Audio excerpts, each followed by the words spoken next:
In this video, I'm going to show you how to make a smoked boneless lamb shoulder. Alright, so the first thing we're going to do is set our barbecue up, and on the Tahoma we want to open up both of our vents. Then you want to fill your hopper up with either lump charcoal or briquettes, and then we've got a couple of firelighters going in our ash pan to get that charcoal started. And now we've got about 5 to 10 minutes before that charcoal is going to start catching light, so we'll use that time to prepare our lamb shoulder. And we're working with a 2.5 kilo boneless lamb shoulder, and I'm going to trim our lamb shoulder up by taking off any excess fat and silver skin.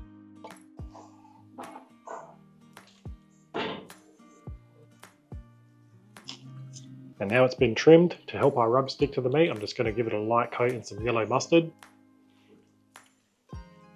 And then we're going to season it up in some of our lamb layup rub.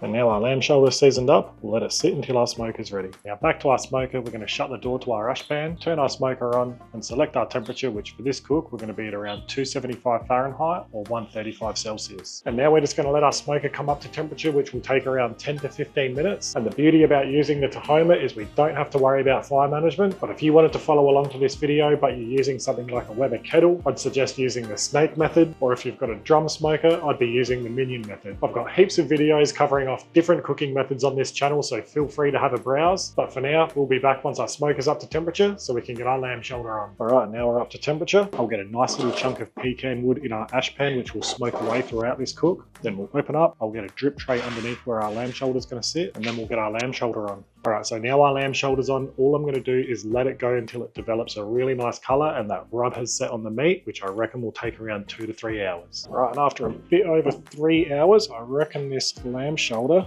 is going to be ready to wrap. The colour's looking amazing and that rub has set on the meat. So I'm just going to drag that foil tray out. I'm going to sit our lamb shoulder in that. Then we'll bring it out where we're going to add 2 cups of beef stock. I'm just going to pour that all over our lamb shoulder, and then a few tablespoons of butter. And we'll cover our tray in 2 layers of good quality foil. And then we'll get it back in the smoker. Now at this stage of the cook, you can finish your lamb shoulder off in the oven. Now it's all wrapped up, it's not going to take on any more smoke. So if you're using a barbecue where you've got to worry about fire management, finishing it off in the oven is probably a good option. And by finishing it off in the oven, it's going to save you some lump charcoal and briquettes as well. But we're going to keep ours going in the smoker until it's nice and tender. I reckon it's going to take another 2 to 3 hours. And what we're going to be looking for is an internal temperature of around 96 Celsius or 205 Fahrenheit. But the main thing I'm going to be looking for is probe tenderness. Alright, so our lamb shoulder has been wrapped up for about 2.5 hours now, so we're just going to get it out to probe it.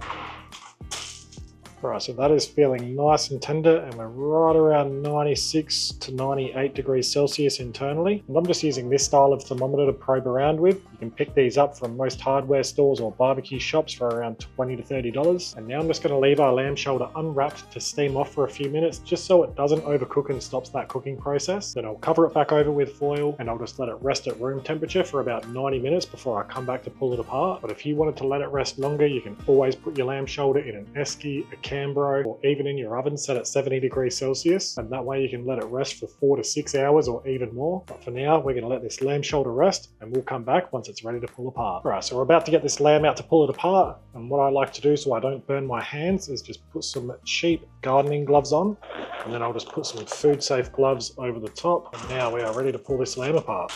I'm just going to transfer our lamb to a tray with no liquid in it, and once we've pulled our lamb and had a taste, we can mix any of those wrap juices back through the lamb if it needs it.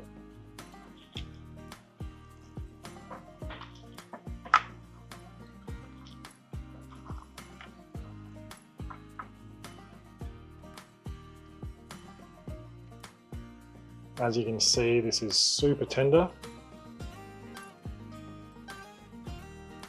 And if there's any really fatty bits, we can just put them aside. Now I'm going to leave this pulled lamb quite chunky. You can shred it and pull it apart as much as you want. And the best bits are going to be these barky pieces. I'm going to have a little taste. Now that is really good, but we're just going to add a little bit of those juices through. Now that is tasting really nice. All right, and this is how we're going to serve it. I'm going to make a lamb sandwich. So we're going to go down with some lettuce, some tomato, our beautiful pulled lamb, and some tzatziki, and some cooked onion.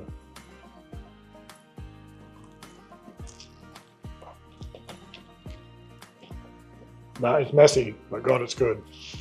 Alright, well there you have it. There's how to smoke a boneless lamb shoulder. Now I often get asked, what do I do with all of the meat? Now pretty much every single time, whatever's left over, I'll vac seal, and I'll either use it in future recipes or give it to family and friends. So if you don't have one, definitely get yourself a vac sealer. But I'm gonna go enjoy the rest of this sandwich. So if you enjoyed the video, give it a thumbs up and subscribe to our channel so you don't miss our next videos. Ask any questions you've got in the comments below. Thanks for watching, and I'll see you in the next one.